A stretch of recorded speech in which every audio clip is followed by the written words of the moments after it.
사무엘상 15장 24절에서 31절까지의 말씀입니다.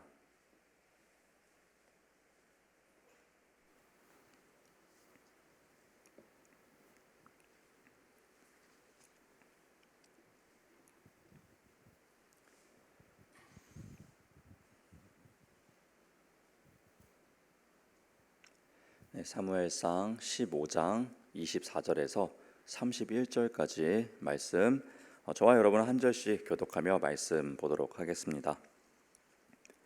사울이 사무엘에게 이르되 내가 범죄하였나이다. 내가 여호와의 명령과 당신의 말씀을 어긴 것은 내가 백성을 두려워하여 그들의 말을 청종하였음이니이다. 청하오니 지금 내 죄를 사하고 나와 함께 돌아가서 나로 하여금 여호와께 경배하게 하소서 하니, 사무엘이 사울에게 이르되 나는 왕과 함께 돌아가지 아니하리니 이는 왕이 여호와의 말씀을 버렸으므로 여호와께서 왕을 버려 이스라엘 왕이 되지 못하게 하셨음이니이다 하고, 사무엘이 가려고 돌아설 때에 사울이 그의 겉옷자락을 붙잡음에 찢어진지라. 사무엘이 그에게 이르되 여호와께서 오늘 이스라엘 나라를 왕에게서 떼어 왕보다 나은 왕의 이웃에게 주셨나이다. 이스라엘의 지존자는 거짓이나 변개함이 없으시니 그는 사람이 아니심으로 결코 변개하지 않으심이니이다 하니, 사울이 이르되 내가 범죄하였을지라도 이제 청하옵나니 내 백성의 장로들 앞과 이스라엘 앞에서 나를 높이사 나와 함께 돌아가서 내가 당신의 하나님 여호와께 경배하게 하소서 하더라. 이에 사무엘이 돌이켜 사울을 따라가매 사울이 여호와께 경배하니라. 아멘. 네, 오늘도 이 새벽에 기도자로 나오신 우리 모든 중부교회 성도 여러분들을 환영하고 사랑하고 축복합니다. 오늘은 사무엘상 15장에 있는 후반절의 말씀을 보았습니다. 오늘 읽은 본문의 앞 내용들을 먼저 조금 다시 되짚어 봤으면 좋겠는데요. 이 사울 왕의 영적 상태를 우리가 한 번 더 이렇게 좀 생각해 봤으면 좋겠습니다.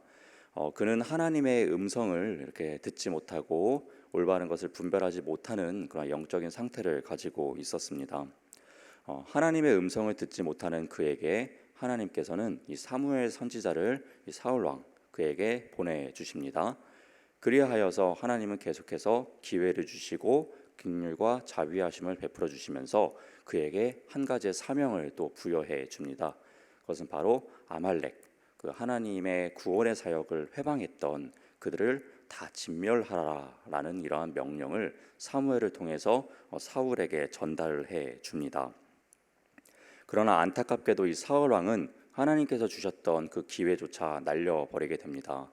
순종하지 아니하고요, 자신의 소견에 옳은 대로 또 백성들과 군인들이 하자고 했던 그 의견대로 따르게 되는 모습을 보여주게 됩니다. 사무엘이 이게 어찌된 일이냐고 묻자 사울 왕은요, 이스라엘의 왕, 이스라엘 리더답지 않은 모습을 보여줍니다. 자신이 책임을 지기보다는 그 책임을 백성들에게로 전가하면서 그들 때문에 내가 이렇게 할 수밖에 없었다, 나름 하나님을 위해서 한 것이다 라는 핑계를 대게 됩니다. 이처럼 하나님 말씀에 불순종한 이 사울 왕의 결과는 어떻게 되었을까? 그 오늘 본문 읽은 본문의 앞절 22절과 23절 말씀을 제가 한번 읽어드리려고 하는데요. 세번역 성경으로 한번 읽어드리도록 하겠습니다. 여러분 한번 눈으로 보시면서 따라오시면 좋겠습니다. 사무엘이 나무랐다. 주님께서 어느 것을 더 좋아하시겠습니까? 주님의 말씀에 순종하는 것이겠습니까? 아니면 번제나 화목제를 드리는 것이겠습니까? 잘 들으십시오. 순종이 제사보다 낫고 말씀을 따르는 것이 숫 양의 기름보다 낫습니다. 거역하는 것은 점을 치는 죄와 같고 고집을 부리는 것은 우상을 섬기는 죄와 같습니다. 임금님이 주님의 말씀을 버리셨기 때문에 주님께서도 임금님을 버려 왕이 되지 못하게 하셨습니다. 네, 이것이 하나님의 말씀에 불순종한 그 결과의 답이었습니다. 이러한 선고를 듣자 이제 사울 왕은 어떠한 반응을 보였을까요? 사울 왕이 보인 반응이 바로 오늘 우리가 함께 읽은 오늘의 본문 말씀들입니다. 24절의 초반절만 다시 한번 보도록 하겠습니다.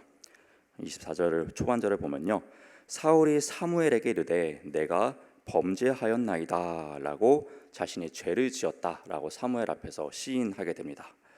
생각해 보게 되면 그가 특별히 도덕적이거나 윤리적인 죄를 지었냐라고 물어봤을 때 우리는 아니요, 그 정도까지는 아니었어요, 그런 건 없었어요 라고 대답할 수 있겠습니다. 왜냐하면 하나님께서는 아말렉을 진멸하라고 하셨지만요, 그는요 진멸하지 않았습니다.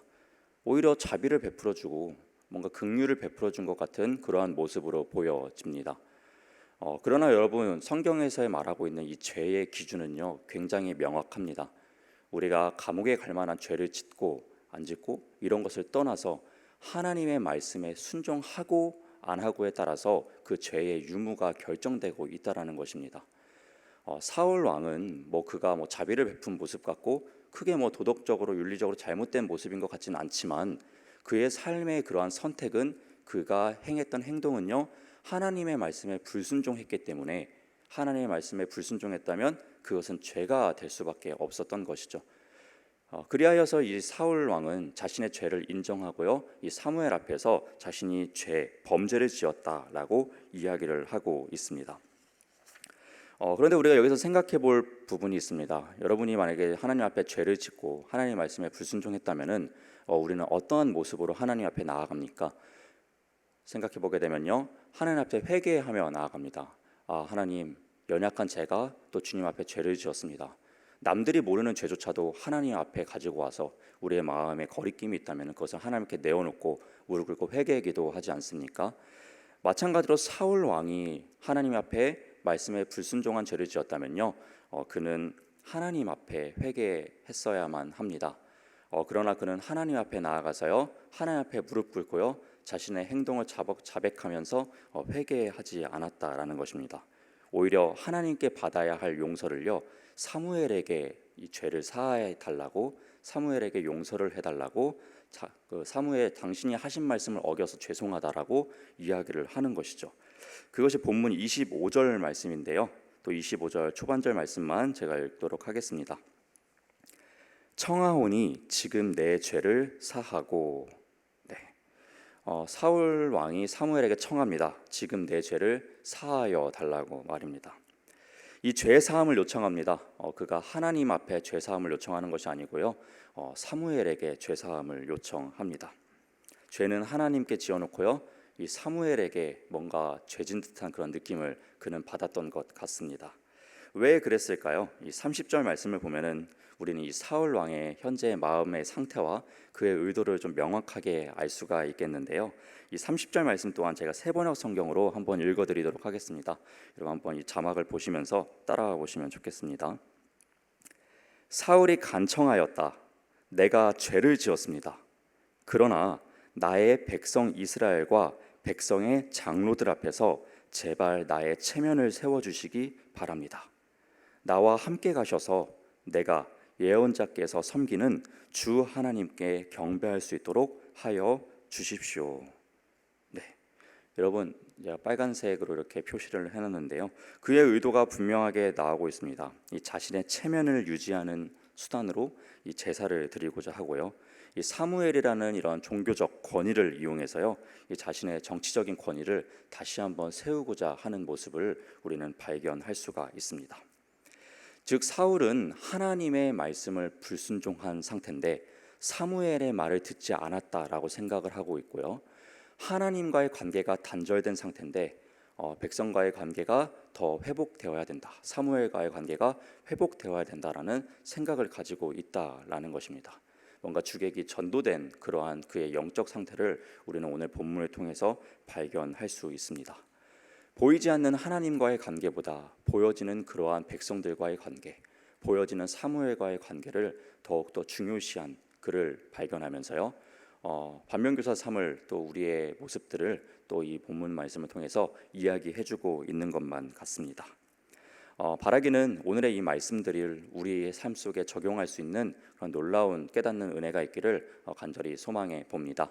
오늘도 기도 가운데 내 자신을 밝히 발견하실 수 있는 시간이 되었으면 좋겠습니다. 그 어떤 남의 말씀도 아닌 나의 말씀으로, 그리고 나의 하나님을 만날 수 있는 귀한 새벽에 기도의 시간이 될 수 있기를 다시 한번 주님의 이름으로 부탁드립니다. 아멘. 오늘도 예배자로 나오신 우리 중부교회 성도 여러분들을 다시 한번 사랑하고 축복합니다. 기도하겠습니다. 사랑의 하나님 감사드립니다. 오늘도 이 귀한 아침 새벽 우리를 깨워주시고 또 주님 앞에 나아오고자 하는 마음을 허락하여 주셔서 이렇게 나아오게 하여 주신 은혜에 감사를 드립니다. 하나님, 오늘 말씀을 함께 나누었습니다. 사울 왕이 하나님과의 관계를 회복하기보다는 보여지는 그 많은 것들을 회복하기 위해서 그가 올바르지 못한 신앙의 길을 갔던 것을 우리가 오늘 발견하였습니다. 이 말씀을 그저 사울 왕의 이야기로만 치부하는 것이 아니라 우리의 삶으로 가지고 와서 우리 역시 하나님과의 관계보다는 다른 것을 더욱더 우선시하고 있지는 않았는지, 다른 곳에서 더욱더 체면을 세우려고 하고 있지는 않았는지를 발견할 수 있는 은혜의 사람들이 될 수 있도록 우리에게 깨닫는 은혜를 더하여 주시옵소서. 이 새벽의 기도의 시간이 하나님과의 관계를 회복하는 놀라운 시간이 되길 소망합니다. 우리와 소통하여 주시고 우리에게 말씀하여 주시옵소서.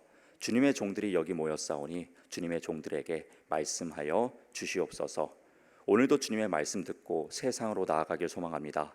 그 세상에서 빛과 소금의 역할을 감당하며 하나님의 나라가 무엇인지 우리의 삶으로 보여주길 소망합니다. 우리를 사용하여 주시옵소서. 성령의 충만함을 더하여 주시옵소서. 감사드리며 이 모든 기도 살아계신 우리 주 예수님의 이름으로 감사하며 기도드렸습니다. 아멘. 하늘에 계신 우리 아버지여, 이름이 거룩히 여김을 받으시오며 나라가 임하시오며 뜻이 하늘에서 이루어진 것 같이 땅에서도 이루어지이다. 오늘 우리에게 일용할 양식을 주시옵고 우리가 우리에게 죄 지은 자를 사하여 준 것 같이 우리의 죄를 사하여 주시옵고 우리를 시험에 들게 하지 마시옵고 다만 악에서 구하시옵소서. 나라와 권세와 영광이 아버지께 영원히 있사옵나이다. 아멘.